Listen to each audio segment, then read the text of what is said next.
Alright everybody, and welcome to the first episode of Lord of the Video Game Hoard. I'm Demonato, Demon King, Lindsay, James, whatever you want to call me. I go by a multitude of names. So, this is the first episode, obviously, so we're going to be doing a little bit of an introductory here.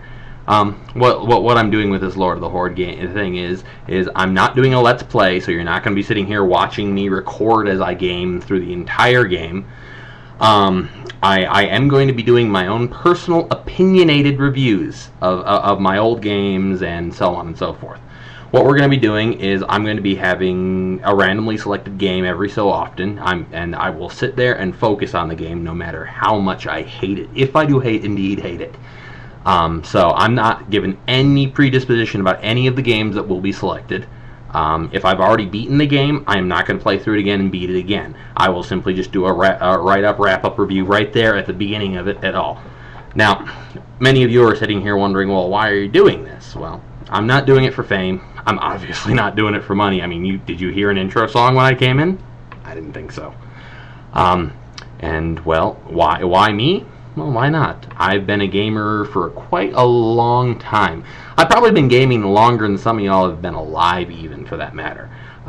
If my gaming experience were a real person, it could legally drink. Yeah, that should pretty much sum it up right there. So, with this, as I said, I'll be reviewing games. I'll be mostly focusing right now on the Sony family of video games. So that's what I have most of, what I have the most experience in, and the backwards compatible system that can play all three generations, thankfully. So, well, a little bit here, a little bit of introductory around here. Okay, right there.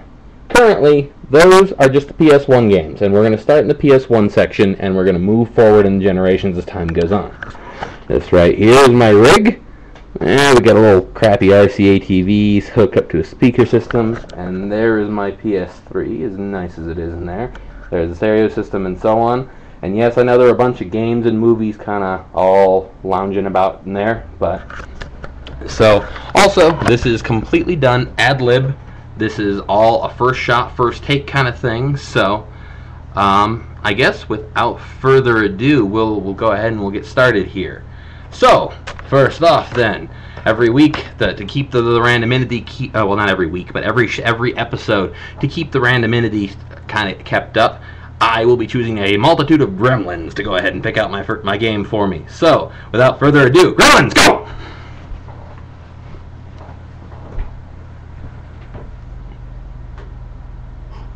Electronic cigarette, before anyone goes there. Okay, well, the first game that has been picked up is an old PS1 classic. This game was originally on my very first demo disc. This is Treasures of the Deep, an old Namco game. Basically, you go underwater, you find treasure, you capture animals and people for some weird reason, and you bring them to the surface, and it all counts for gold and monetary value. Just looking at the back here, over-the-top action under the sea. Great tagline, I guess, self-explanatory. Now, a little thing that my gremlins didn't know, I beat this game years ago. So, I'll do a quick write-up on it. Treasures of the Deep is an exploratory game where underneath the sea, obviously, going for treasure, looking for this or that. The combat mechanics are kind of... until you get homing missiles, of course. And homing missiles solve every problem, apparently. And apparently even cargo subs have them. Go figure. Not much of an ending because it's really just kind of you're going under the sea, you're checking out lost ruins, lost inking ruins, you're seeing sunken ships. It's all kinds of really cool stuff like that. It is a pretty enjoyable game. It was rated teen for animated violence. I mean, good luck finding the game. Like I said, it's kind of an older game. So, like I said, I've beaten the game.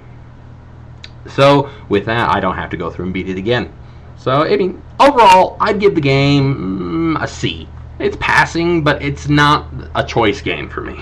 So, that being said, again, go!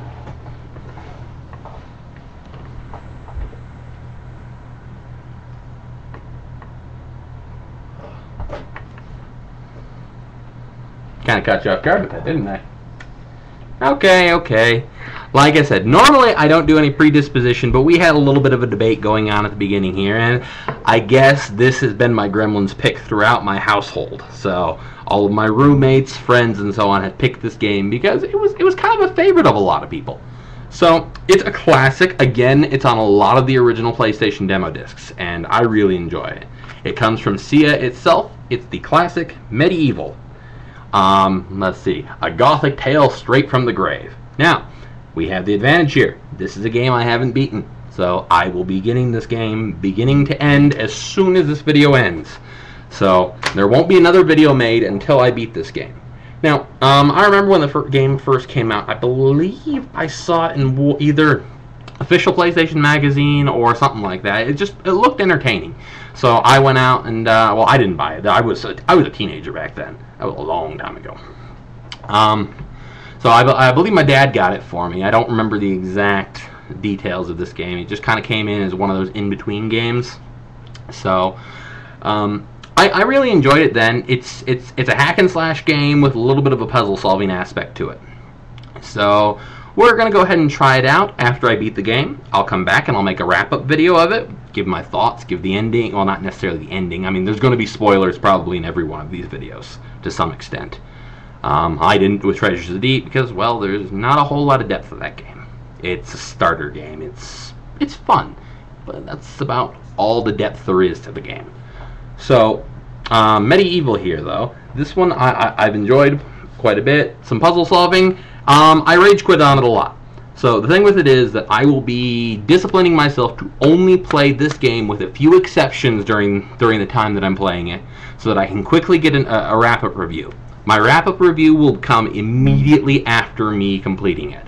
So with the wrap-up will come the next game. So this is the intended format I expect to follow. So, well, with that, I'm going to go ahead and try and beat this game as soon as possible. Go ahead and share this, like my videos, pass it on to your friends, so on and so forth. If anybody has any donations or games they'd like to lend me in the PlayStation 1 family, I'm not getting to the PS2 or 3 games yet, go ahead and send me a message either over Facebook, if you're one of the lucky ones to have me added there, or over YouTube here. So go ahead and get those submissions in, and I'm going to try and keep this going. We'll see what happens. Thank you all for enjoying this, and I will talk to you very soon.